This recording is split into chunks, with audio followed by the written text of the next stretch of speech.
FDLE Commissioner Mark Glass. We were in Tallahassee doing a cabinet meeting earlier today, and now we're here in Jacksonville. We've got Sheriff T.K. Waters. We've got Representatives Plakin, Jacques, Kendall, Michael from the Florida House of Representatives, and we have our Senator, my friend Clay Yarborough. And then we're going to hear from Brooke Curry, Florida State University student, and is going to talk about her experience and some of the legislation that we're doing today. So we've got a number of bills that we're going to sign, and the theme of today is law and order.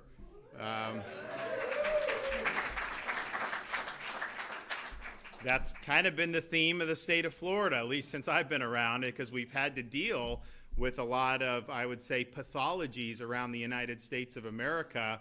And, you know, my job is to, like, protect you from those things so that those don't come into here. We saw it in the summer of 2020, massive looting, massive rioting in Minneapolis, in places like LA, New York City. It was a total disaster. We in Florida said we are not going to allow that to happen. We're going to stand by law enforcement. And so, you know, you didn't see what you saw there, but we also knew that it's fine to have to deal with these things, but you don't want to just kind of play whack-a-mole, and if this is going to be something people are going to try, we want to make sure that our folks are better protected. So shortly thereafter, I signed the anti-riot legislation, which said very simply,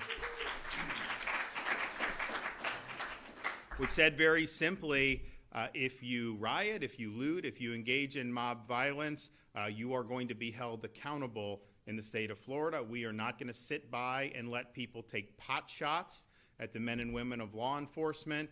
And there's a very clear distinction between somebody going out there and protesting something peacefully and crossing that line to harming people in uniform, looting stores, burning buildings, burning cars.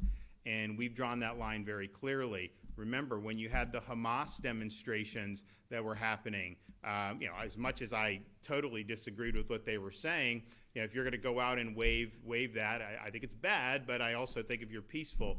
But, you know, they were commandeering Columbia University.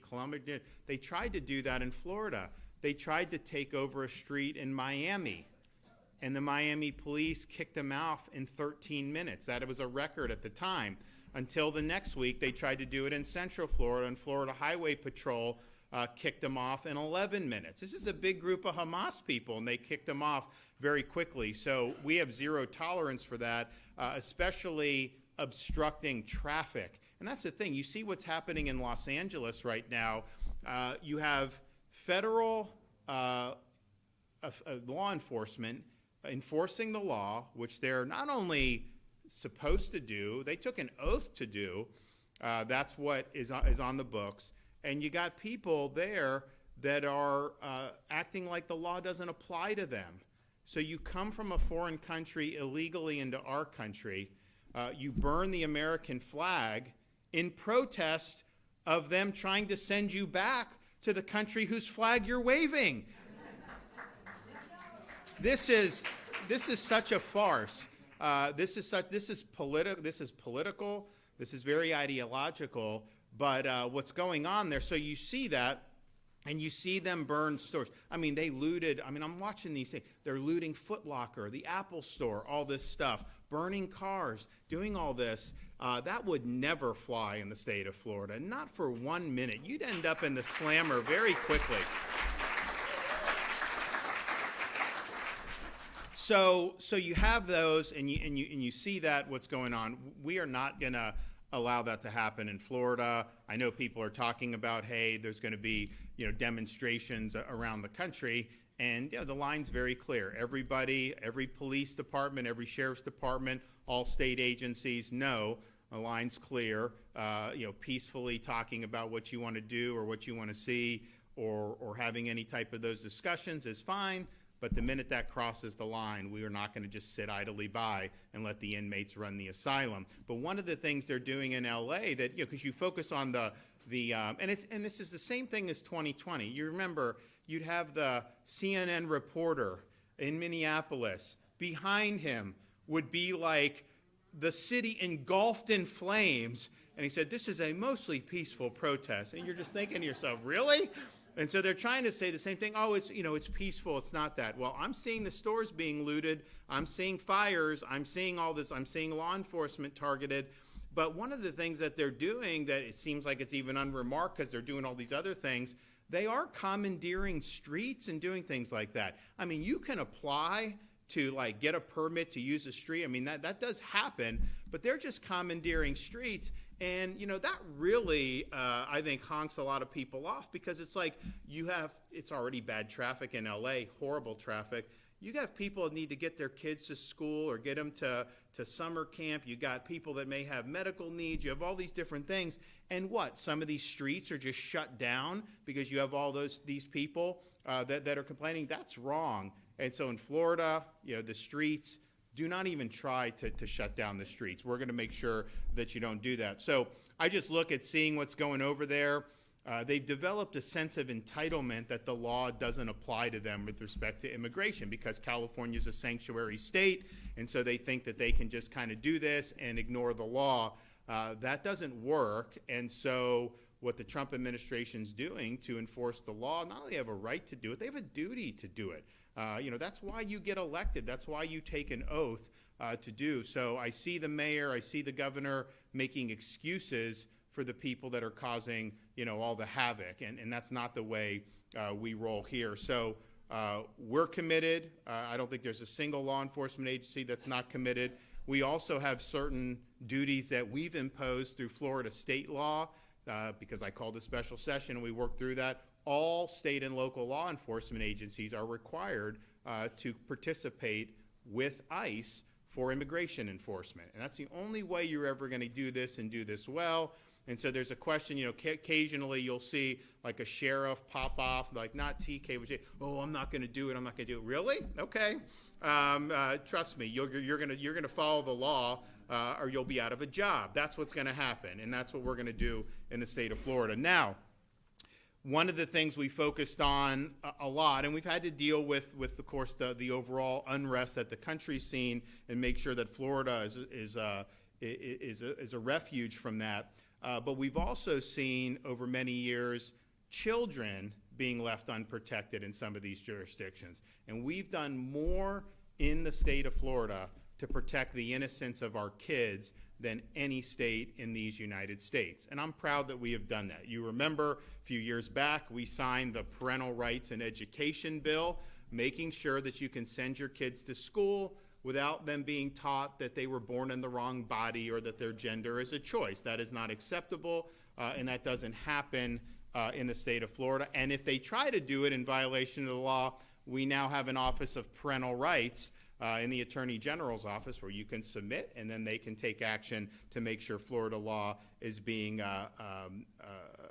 abided by. We've also signed a series of bills to protect children from indecent exposure in public venues. Some of these sexually explicit things that they're trying to do with these kids, you have like 10-year-old kids. No, that's not appropriate. And we've put a stop to that in the state of Florida. We've also been very concerned with social media and what happens with our youth with social media. So we signed legislation last year which basically put some teeth into the federal law, which already said that you had to be over 14 to get your own account. But basically, if you're 15 and under, you need parent permission to get it if you're 14 and 15, and then under 14, you can't get your own account. Now, parents can let their kids use their accounts, whatever. We're not going to police that. But what we're doing is we're telling the social media companies, don't issue an account unless they're a certain age with parent permission or above that age. And if not, you'll face consequences. And I think the reason why we've had to do that is because it used to be growing up, there would be different types of threats to the innocence of youth. You'd be out playing, some predator comes up in a van, tries to entice kids in. I'm not saying that doesn't happen, it still does. But now with these devices, these predators can get into your home. Kids play video games, these guys can go in and entice them. So the risks are so much more than they were, say, when I was growing up as a kid. And parents want to be able to protect their kids, and there are things that we've been able to do to be able to help that. But make no mistake, these sexual predators will stop at nothing to be able to harm kids. And when you have a kid that is abused by these sexual predators, the abuse doesn't stop at that minute, the minute it ends. It's a lifelong scar. It's something that they have to cope with for the rest of their lives, and it really robs our kids of their innocence. And so we are very much strong and holding the line on that. I signed legislation last year to protect children from adult groomers attempting to prey on their innocence. This prohibited an adult from engaging in a pattern of communication to a minor that includes explicit and detailed verbal descriptions of sexual activity, because that's a lot of how these guys operate. They try to earn trust, and then they go into these areas, these forbidden areas. We've also increased penalties for child exploitation crimes, such as promoting sexual performances or possessing child pornography. We've also established a grant program within FDLE to create online sting operations to target sexual predators, and we created stricter guidelines for sexual offender registration. So we've done a lot, but today we're going to do more. So I'm going to sign a series of bills that are going to make Florida remain as the #1 state in the country for the protection of our kids. First, HB 777 strengthens Florida's laws against luring or enticing children by expanding the definition of the crime, increasing penalties, and eliminating certain defenses based on a child's misrepresented or mistaken age. I'm also signing HB 1351, which strengthens registration, reporting, and verification requirements for sexual predators and offenders in Florida. The bill also enhances accountability and improves law enforcement monitoring of offenders' location and employment activities. You know, some of these offenders, they exploit loopholes in the system to be able to set up shop in certain communities, acting like they're just visiting or going back. And so this plugs that loophole so that if they're going to spend time here in Jacksonville, you're going to know that they're spending time here, and they're going to have to report that so that you can protect your kids. Third, I'm signing Florida House Bill 1455, which provides mandatory minimum terms of imprisonment for specified sexual offenses when committed by registered sexual offenders or sexual predators. Let me tell you, just as somebody who has been involved in law enforcement as a prosecutor and, of course, is now the head of the executive branch in Florida, these offenders, sexual offenders, they are going to reoffend, right? So you can put them away for the maximum and say someone gets a 15-year sentence and they serve it and they come out. The chance of them reoffending is very, very high when you start talking about these sexual predators. And so you've got to have a minimum amount of time that they're just taken off the streets. Ultimately, the registry, all these things, they're tools, but the only thing that really, really guarantees the safety of the children is to find every last daggum predator and put them in jail and get them off the street. That's what you need to do. Now, mandatory minimums, some people criticize because they say, well, you know, you could have too much for this. And, you know, the justice system is imperfect. I acknowledge that. But the reality is we have, unfortunately, some judges that just do not give the gravity of a sentence that warrants it when you're talking about abuse of minors. I mean, you will have some that will throw the book at them, then you'll have others where it's like a little bit more wishy-washy. So this ensures that there's a baseline level of accountability where you're holding these sexual predators accountable. And again, these are people that are already registered offenders, and then they're reoffending in the community. You know, I think these sexual predators, I mean, remember, I signed the legislation to reinstitute the death penalty for pedophiles. I think that that's appropriate when you're doing some of this stuff. But at a minimum, they need to be taken off the street. You shouldn't even be in a position where you're having to monitor their every move and just hoping that somehow they're going to reform themselves, because we know that the chance of that happening is not very good. We also have on the docket SB 1804, which establishes capital human trafficking of vulnerable persons for sexual exploitation as a new capital felony offense. And so it's kind of piggybacks on what we did on the child sex abuse, but brings that into the human trafficking realm, which is a huge, huge problem in the world and certainly in the United States of America. So I'm glad that we are doing really significant efforts to continue to fight human trafficking. Now, we also have with us today, as I mentioned, Brooke Curry, a Jacksonville teenager whose personal experience with AI-generated explicit imagery catalyzed legislative action in Florida this session.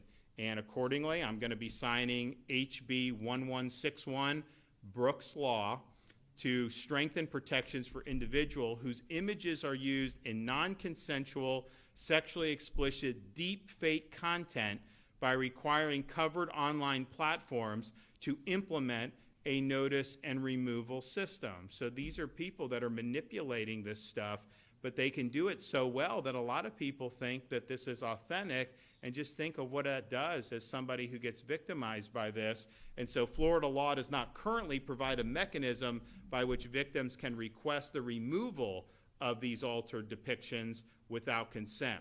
So Brooke's Law will protect victims of digital sexual abuse by ensuring victims of deep fake exploitation have a clear, enforceable process to remove damaging material. Also requires covered platforms such as websites and online services to remove altered sexual depictions and copies of such depictions from their platform upon request of the victim within 48 hours. It also prevents legal overreach by maintaining platform immunity for good faith compliance, avoiding the chilling effects on speech or over-moderation. And then finally, the bill gives platforms room to design their own processes while enforcing a baseline level of accountability. I want to thank Brooke for her courage to come forward and to lead this effort. I think it's really important. And it also raises the issue of this whole artificial intelligence. You know, they're talking about in Washington banning states from being able to regulate it at all for the next 10 years. And as governor, I want to be able to provide protections for you working with the legislature if that's warranted. This stuff is progressing so quickly, but you will absolutely get to a point where they can just take you, they can put words in your mouth and do a video, and you're basically saying something that's the opposite of what you actually believe, and they can make you do, they can have you depict you doing awful things.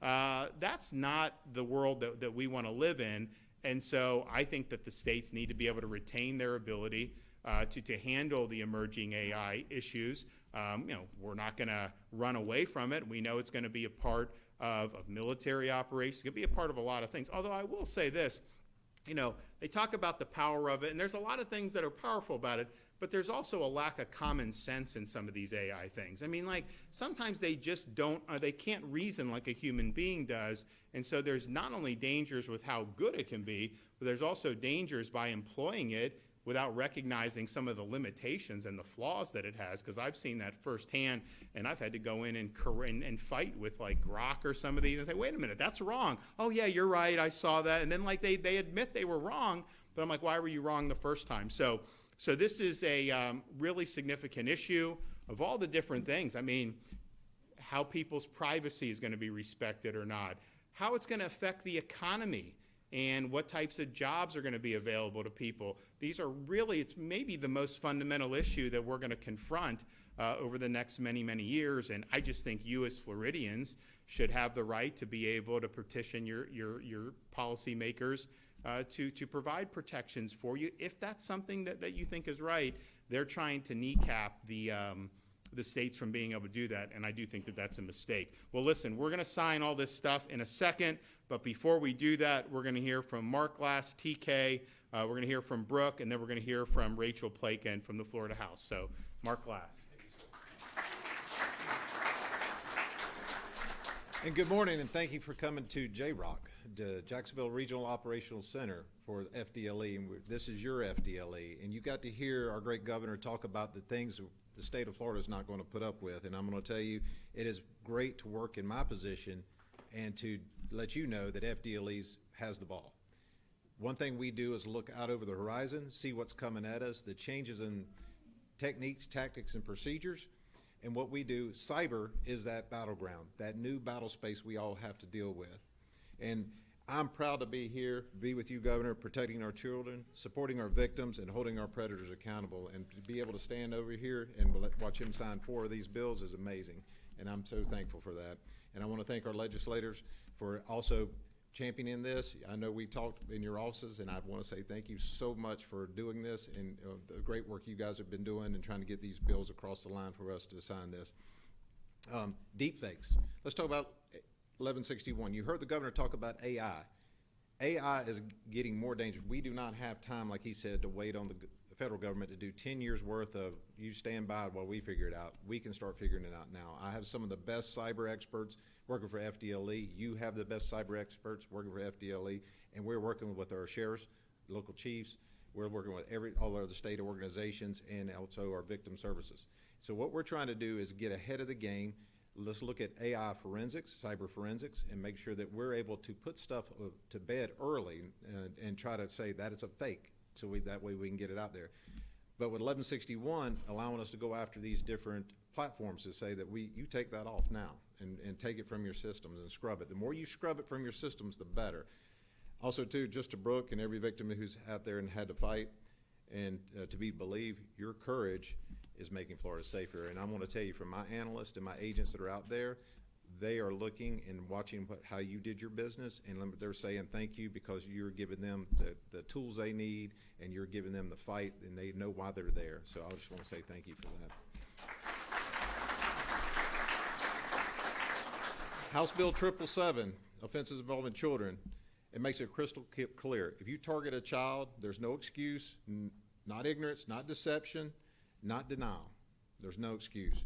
And at FDLE, we have a zero tolerance. And the governor put me in here 3 years ago. That was one of the biggest things I went after is all the sex offender and sex predators that are out there making our people in our state victims. And if you steal a child's innocence, that is the worst of evil to me. So we're going to come after you, and we're going to come after you hard with everything we have. So House Bill 1455 for the sexual offenses by repeat offenders. If you're hard-headed, we have a fix for that, and that's it. And we do appreciate y'all getting that across the line on 1455. Making that mandatory prison time, you heard the governor talk about, that's the only way you stop a lot of this, is you just don't have them out there in the middle with the rest of society. No more second chances. We give you one chance, you don't get corrected in the Department of Corrections, then you go out and do it again. Well, we're going to put you there for a little bit longer. Hopefully your hard head will get better out of that. Senate Bill 1804, capital human trafficking, the death penalty. I mean, I'm with him on that one. Like I said, you're stealing the child's innocent, you're in human trafficking. It's just the worst of the worst. The worst of the worst. And what we ended up, it's just a despicable crime.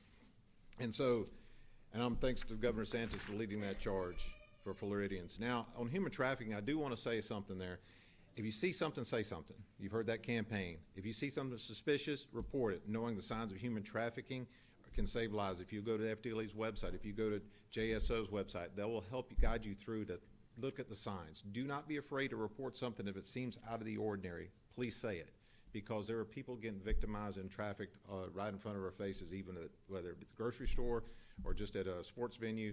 Just pay attention to the signs and really do that. Call 911. Don't feel like you're bothering them, call them, or you can reach out to the Florida Human Trafficking Hotline, which is 1-855-FLA-SAFE. That is 1-855-FLA-SAFE. And 1351, sir, I want to tell you thank you on this one, and representatives of the registration of sexual offenders and sexual predators. So the loopholes he was talking about, so you have to report even if you're self-employed.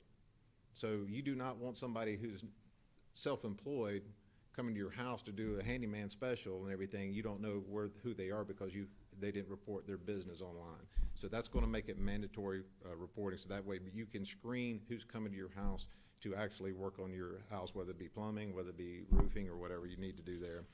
So with all that, just in conclusion, Governor, thank you for your commitment to protecting Floridians. And at FDLE, we're protecting you, supporting, and delivering justice to these folks. And we cannot do it without our representatives and senators that are here sitting here with us today. And also we can't do it without our victims standing up and actually getting out there and having the great fight for us. And we do appreciate it. You don't know how much that strengthens me. I'm just telling you, that just strengthens us. I mean, Governor, thank you for your leadership and you're tough on crime. Thank you.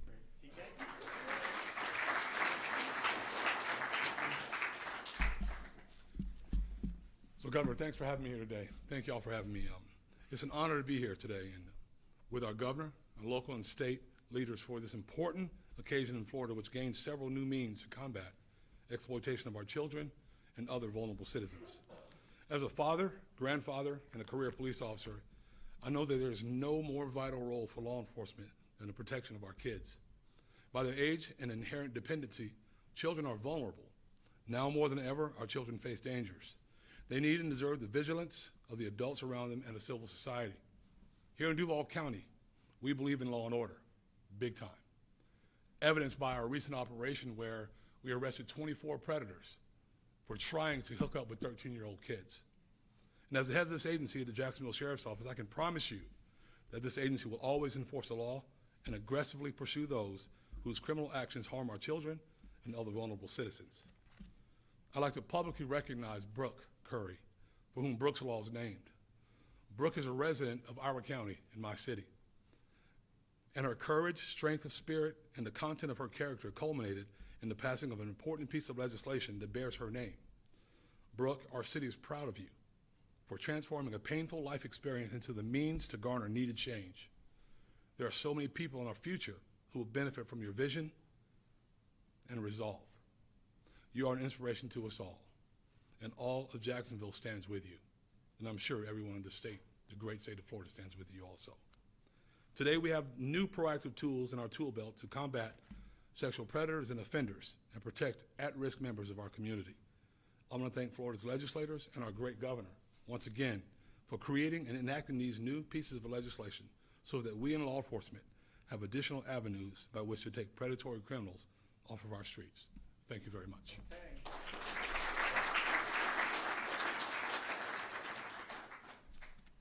Good afternoon, everyone. Standing before you today, I'm filled with deep gratitude, emotion, and purpose. First and foremost, I want to thank Governor Ron DeSantis and our Florida elected officials, specifically Mr. Weinman and Ms. Calatayud, for their leadership and commitment to protecting the rights of victims across our state. Your willingness to listen and act has meant the world to me and to so many others who now feel seen and heard. To the brave and tireless members of law enforcement, thank you. You are often the first call, the first face, and the first hope for victims who feel their world has been shattered. Your service and protection has laid the foundation for this law and justice it aims to deliver. To my family and friends, you've stood by me through pain, uncertainty, and the long road to healing. Your unwavering love gave me strength when I didn't think I had any left. And to the strangers who became supporters, your belief in this cause reminded me that there is far more good in this world than we sometimes realize. We are here today because we chose not to look away, because we decided silence was not an option, because we knew that victims of this crime, many of them young, vulnerable, and silenced, deserve a voice, justice, and a path forward. Brooks Law is not just about me. It's about all of us. It's about accountability, dignity, and hope. For every person who has been exploited or violated, I want you to hear this loud and clear. You have a voice. And now, thanks to this law, you have a path forward. To the young people watching or listening, never let anyone make you believe that your voice doesn't matter. It does. I'm proof of that. If you feel scared, hurt, or powerless, know this. You are not alone. You are never without options. There are people who will stand with you, fight for you, and believe in you. I also want to recognize and thank First Lady Melania Trump for her leadership on this issue through the Take It Down Act. Her advocacy has helped shine a national spotlight on the importance of protecting victims of online exploitation. Her efforts have brought this conversation to dining tables, legislative chambers, and communities that need to hear it most. The journey to passing Brooks Law has not been easy. It's been painful. It's been personal, but it's also been powerful because together we've turned tragedy into a purpose, and together we've lit a path for others to walk, bravely and without shame. This is just the beginning. Our work continues. Awareness must grow. Protection must expand, and healing must remain at the center of everything we do. Thank you for all standing with me and with every survivor today and always. Thank you.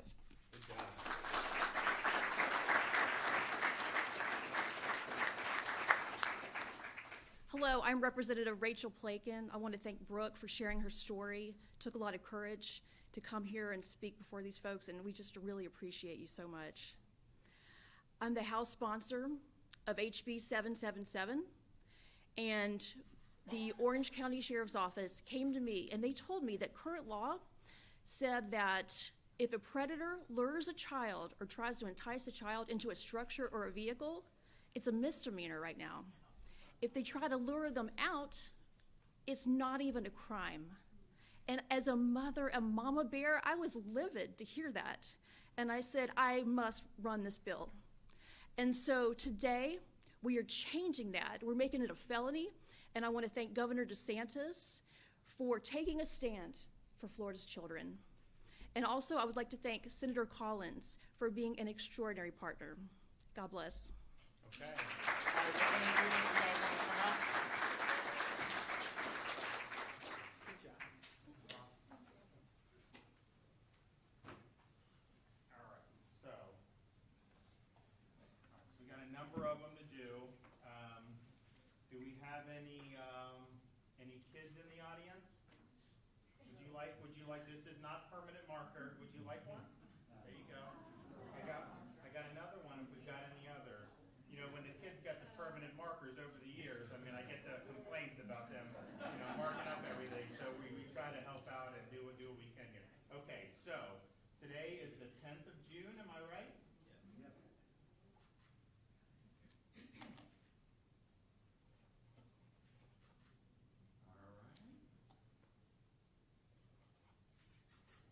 All right, so this is the registration of sexual predators and offenders. Who would like one from this? Anybody? Whose bill is this? Okay. Anyone else? Okay. Peanut gallery? All right.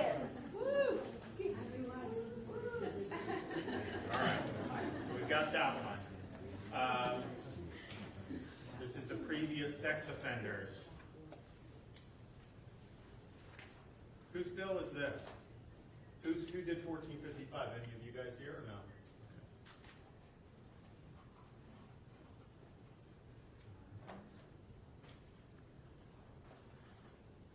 Okay. Over there? All right. All right. So we got that one. Okay. Here you go.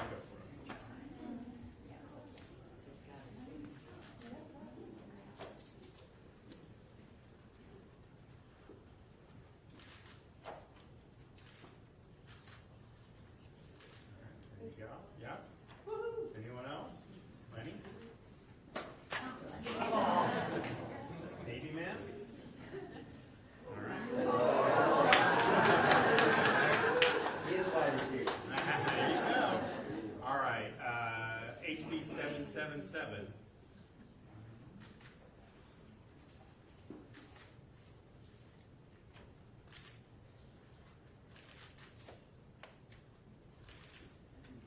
You want that?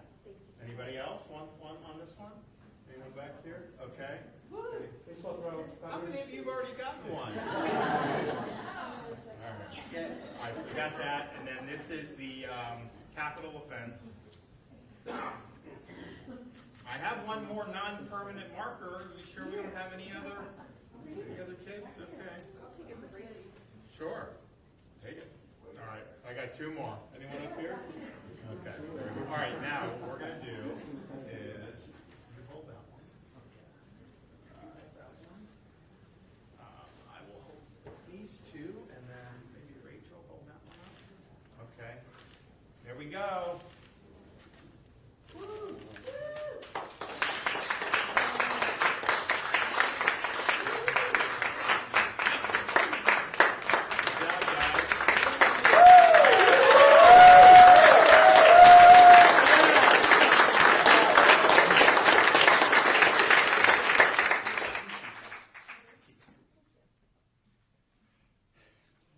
Well, I want to thank everybody for their hard work on this. I'm good. Yeah. Okay. Yeah. Thanks for that. I think these are going to be meaningful. We continues our trend of standing up for children, throwing the book at sexual predators and offenders, and keeping our community safe. Okay. Do we have any questions? Do you think it's possible to get completely ahead of AI with something that's expanding the way that it is? So I think the issue with AI is implicit in your question. we could have the perfect answer for AI right now. By the time a legislature does things, even if it takes like a month, there's already things. And so the rapid change that we do, it does make it more difficult.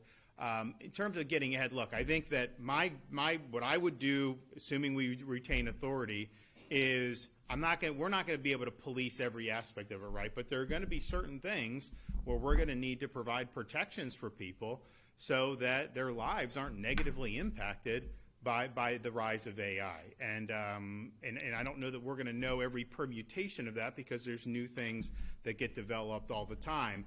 But as a kind of a national matter, it's a matter for the state, but it's really a national and even international issue is what role is AI going to play in terms of employment in the future? Now, when you have technologies that can displace jobs, but can also create jobs in other areas, AI, we'll see, right? But I do think it's a possibility that, we're looking at companies going so much in the direction of AI that they're not hiring as many people as they've needed to traditionally. So how do we prepare folks for that? So these are all things that are really fundamental questions. We should be able to, as states, retain our authority. And I know why some people want to do this and say 10 years you're not allowed to do anything is because they're worried about California and New York screwing it up, right? I mean, they're worried about them doing dumb things. I get that, but I can tell you what, one of the reasons Florida's been successful is because they've done a lot of dumb things and people have recognized Florida and people have moved businesses. They've invested in Florida as a result of that. So we've always had a healthy competition amongst the states. We're supposed to be laboratories of democracies. You can see who does it well, who doesn't. For example, on budget, these guys, we're June 10th. They don't have a budget. Our fiscal year ends at the end of the year. And I mean, hopefully that gets resolved this week. But if you look at Florida, we have millions of more residents in Florida than New York does, New York residents. And yet, their budget is over twice the size of our state budget. Yet we have better services, better roads, higher performing education. And so where is this money going to? So people can see, hey, you can go to Florida with no income tax. You can go there with the #1 ranked public university system. In-state tuition is like $6,300. It hasn't budged 1 cent since I've been governor, and we're going to keep it that way. You can have a state dedicated to law and order, #1 in new business formations, all these things. Or you can pay hefty taxes. You can have weak on crime policies. You can have all those. And people make those judgments. And that's really been, I think, central to the federalism that we have in the United States of America. So to take that away from states is not something that I think is good policy. And they're also trying in Washington do other things. And this isn't as big of a deal in Florida, but in other parts of the country, Biden did this Green New Deal.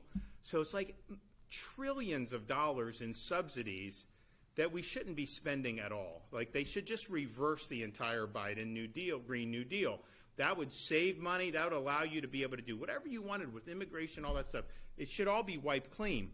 But as it stands now, they have things. So they give people money to build these carbon sequestration pipelines because they say if we put carbon in the pipelines, we're going to save the planet. No, you're not. All you're doing is subsidizing people, and some people are going to make a lot of money off that. I get that. But, you have people that don't want, like in South Dakota, they may not want a pipeline on their private property, so they don't sell.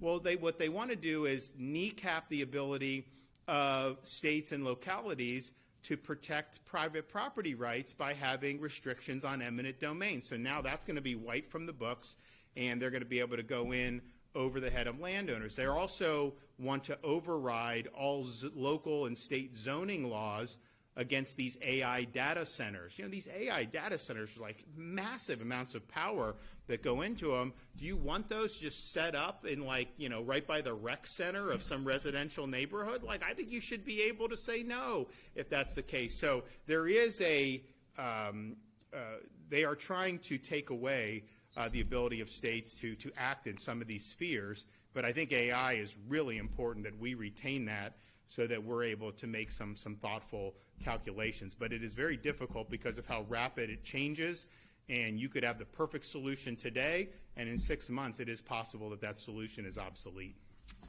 All right, thanks, everybody. God bless you all. Take care.